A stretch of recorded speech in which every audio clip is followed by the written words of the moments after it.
The wind came hot across the plains, carrying a bitter scent that did not belong to evening.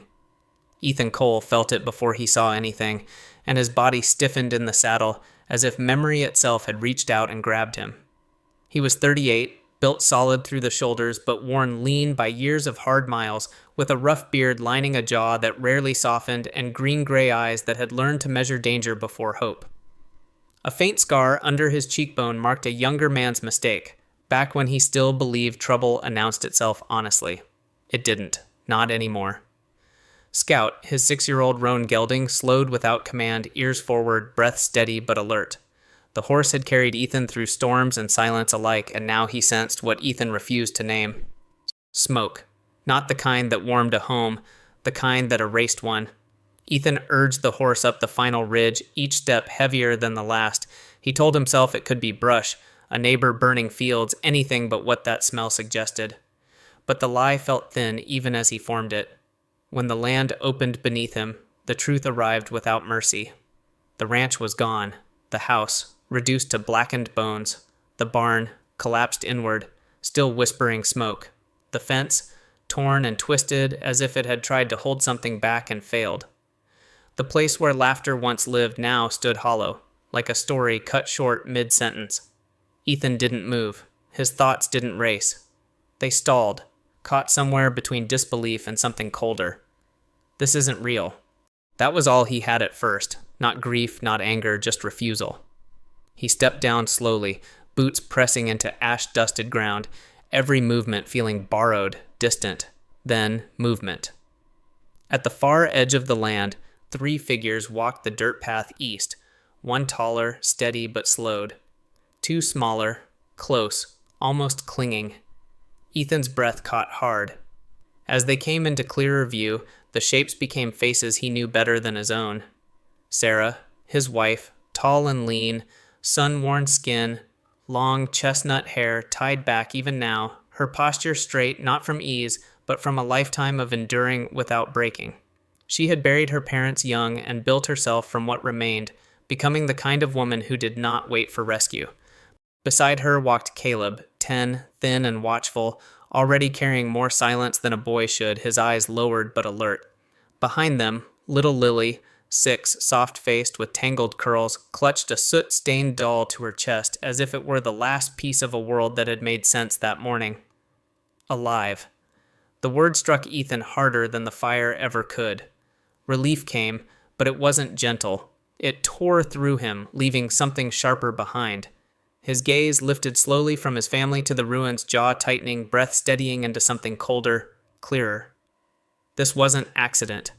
Standing there between ash and survival, Ethan Cole understood with quiet certainty.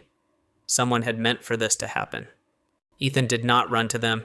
He walked, each step measured, as if moving too fast might break the fragile truth that they were still there. When Sarah finally reached him, she didn't collapse or cry. She simply stopped, her breath uneven, her eyes searching his face as if confirming something real had returned to a world that had turned unreal. Up close, the ash clung to her skin, streaking her cheekbones and darkening the loose strands of chestnut hair that had fallen from her braid. Her hands, usually steady even under strain, trembled just slightly as she rested them on Caleb's shoulders, not for support, but to make sure he remained within reach. Caleb stood rigid, his thin frame drawn tight, his gaze older now, as if the morning had taken something from him that could not be given back. Lily pressed into Sarah's side, her soot-smudged doll clutched fiercely, her small fingers curled around it like a promise she refused to release. For a moment, none of them spoke. The silence between them wasn't empty, it was full, heavy with everything that didn't yet have words. Ethan's eyes moved over them carefully, checking for wounds, for signs of harm, for anything he could fix.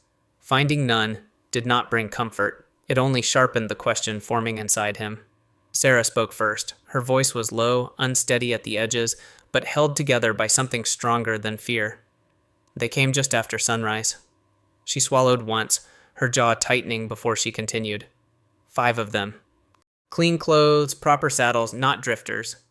Her gaze drifted briefly back toward the blackened remains of the house. They had papers, said the land was in default, that it belonged to the bank now. Ethan's brow shifted slightly. Not surprise, but calculation. We told them they were wrong, she went on.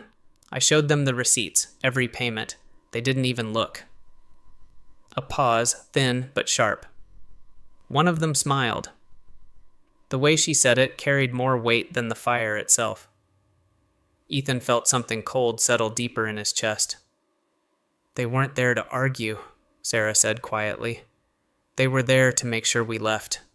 Caleb's voice came then, softer but clear. One of them nailed something to the door. He glanced up at Ethan, his eyes searching for understanding. A notice. I tried to read it. His lips pressed together. Didn't matter. They lit the barn first. Ethan pictured it without trying. The order, the intention, the way men like that worked when they knew no one would stop them. They knew we were inside, Sarah added, her voice dropping further. They didn't hurry, they didn't shout, just waited. The wind moved through the ruins behind them, carrying the last faint traces of smoke like a memory that refused to leave. We got out through the back, she said. Mr. Grayson saw the smoke. At the name, Ethan's eyes lifted slightly. Old man from the East Ridge? He asked. Sarah nodded. Walter Grayson. He's slower these days, but he came anyway. There was a flicker of something in her expression, not quite relief, not quite disbelief. 70, maybe more. Walks with a limp from that wagon accident years back, but he brought his mule and didn't ask questions, just told us to move. She exhaled quietly. He stayed long enough to make sure we got clear. Ethan knew the man, thin, weathered, with a face like dry leather and a habit of keeping to himself, the kind of man who didn't step into trouble unless it mattered. Ethan listened to all of it without interruption. No anger showed on his face, no sudden movement, no raised voice. To anyone watching, he might have seemed untouched by what he was hearing. But inside, something was changing, not breaking, not burning, freezing. The kind of cold that didn't fade, it sharpened. They said who sent them, he asked at last. Sarah shook her head. Just the bank, nothing else. Ethan's gaze shifted slowly back to the ruins, then to the distant horizon beyond, where the land stretched toward the town. He didn't ask why. He already understood enough. Men who burned houses with paperwork in their pockets didn't need reasons. They needed permission, and someone had given it to them. Ethan Cole rested his hand briefly on Scout's neck, grounding himself in something steady, something alive. When he spoke again, his voice was quiet, almost calm. Who were they? Ethan left before sunrise, when the land still held its breath and the ashes behind him had not yet cooled in memory. He had taken Sarah and the children to a place he trusted. Not safe, not truly, but safer than open ground. The house belonged to Jacob Turner, a man Ethan had once ridden with years ago, back when both of them were younger, and believed loyalty could outlast circumstance. Jacob was in his early 40s now, broad and thick through the chest, his beard full but graying at the edges, his hands permanently marked by rope burns and work.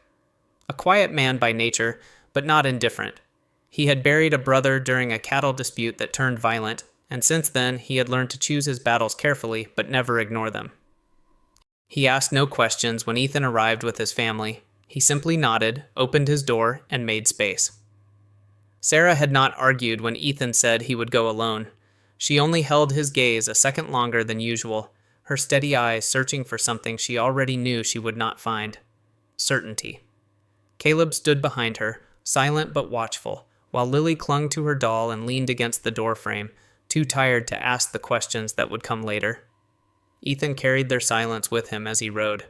Red Hollow appeared slowly on the horizon, not as a town, but as a promise that had grown too quickly for its own good. Buildings stood taller than they should have, streets busier than they deserved, and everywhere there was the restless energy of money moving faster than understanding. The railroad had not yet arrived, but its shadow had, and men had already begun feeding on it. Ethan rode straight to the bank. Inside, the air was cooler, controlled, as if the world beyond its walls had no authority here. Behind a wide desk stood Harold Whitman, a man whose presence felt measured down to the smallest detail. He was in his mid-50s, tall but slightly stooped, his frame lean beneath a well-fitted coat. His hair was silver, combed precisely, his face clean-shaven except for a thin mustache that seemed more habit than style. His eyes were pale blue, sharp but distant, the kind that looked through people rather than at them. Whitman was known in town as a reasonable man, which often meant he knew how to sound fair while never needing to be. "Mr. Cole," Whitman said, his voice smooth, almost welcoming. "I was expecting you." Ethan didn't sit. Whitman gestured lightly toward the chair anyway, then continued when Ethan made no move. "Your account has been under review for several weeks. Unfortunately, the bank has determined that your loan entered default status." Ethan's expression didn't change. "I've made every payment." Whitman nodded once, as if acknowledging a minor inconvenience. "According to our records, there are discrepancies, missed entries, delays." He reached for a stack of documents, sliding them forward with careful precision. "The foreclosure process has been completed in accordance with territorial law." Ethan looked down at the papers but did not touch them. Ink on parchment. Lines and signatures, authority made visible. It felt wrong, not loudly, not obviously, but wrong in the way a thing feels when it doesn't quite belong in the world it claims to describe. "I want to see the notices," Ethan said. Whitman's pause was brief, so brief most men would have missed it. "They were issued," Whitman replied, "properly." "Show them." Another pause, this one thinner. "They are not immediately available." Ethan lifted his eyes then, meeting Whitman's gaze fully for the first time. There was no anger in it, no accusation, just certainty. "You sent men to burn my house," Ethan said quietly. Whitman didn't react, not outwardly, but something shifted behind his eyes, a recalculation so small it barely existed. "The bank does not involve itself in such actions," Whitman said. Ethan considered him for a moment, then gave the slightest nod as if accepting the answer, not as truth but as information. Outside, the town moved on as if nothing had happened.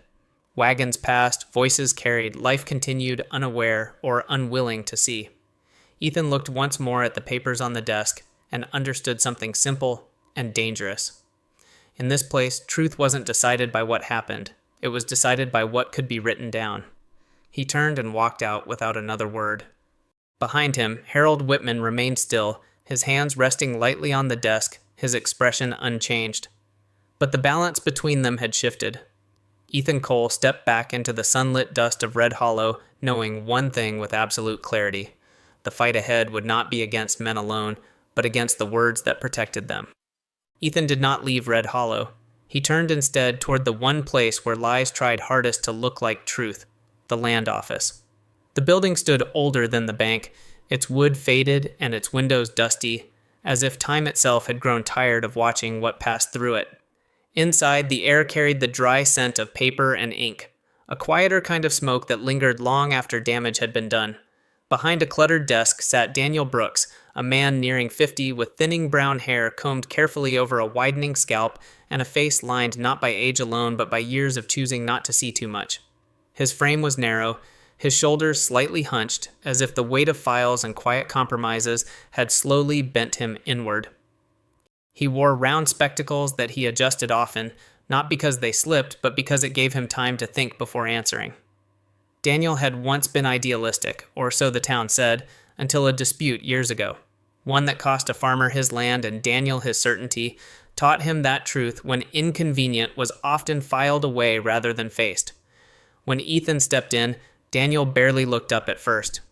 "We're closed for," he began, but stopped when he saw the man in the doorway.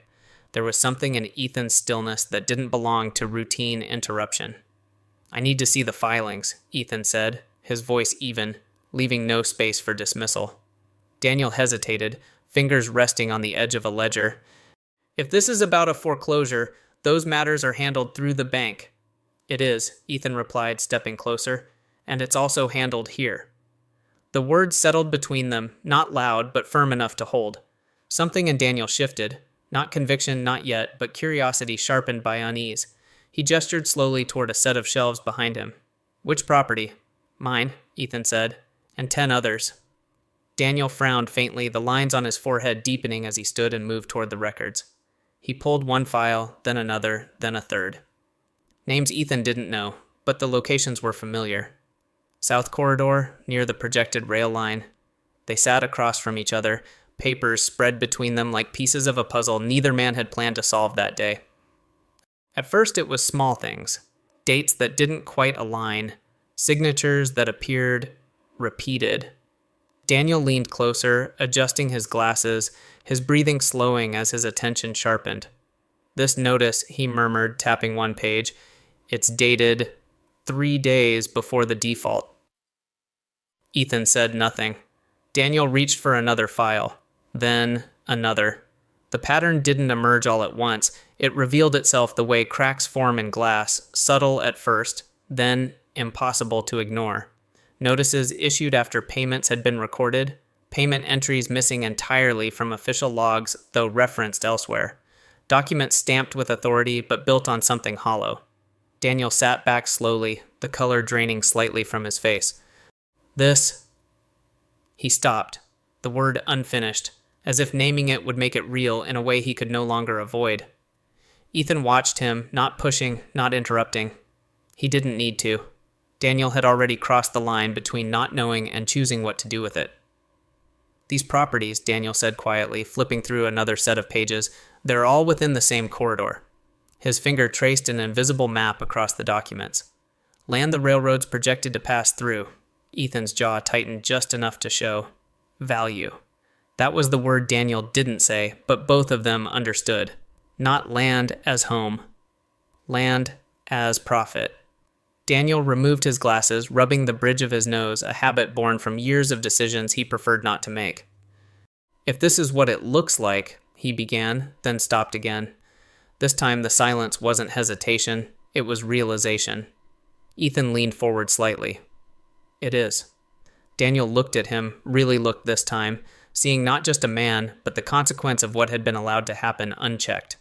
The ashes on Ethan's boots, the quiet in his posture, it all said enough.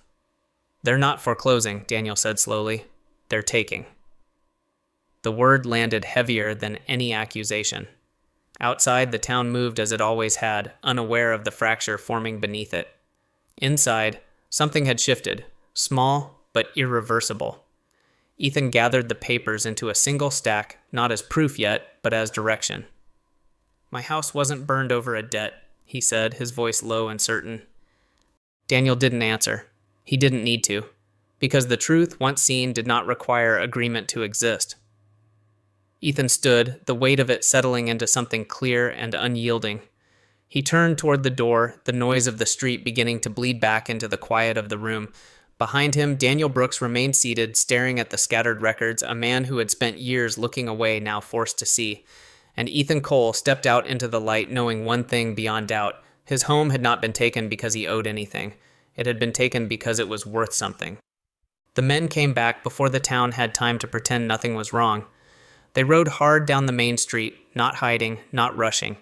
3 riders this time, moving with the quiet certainty of those who believed the ending had already been decided.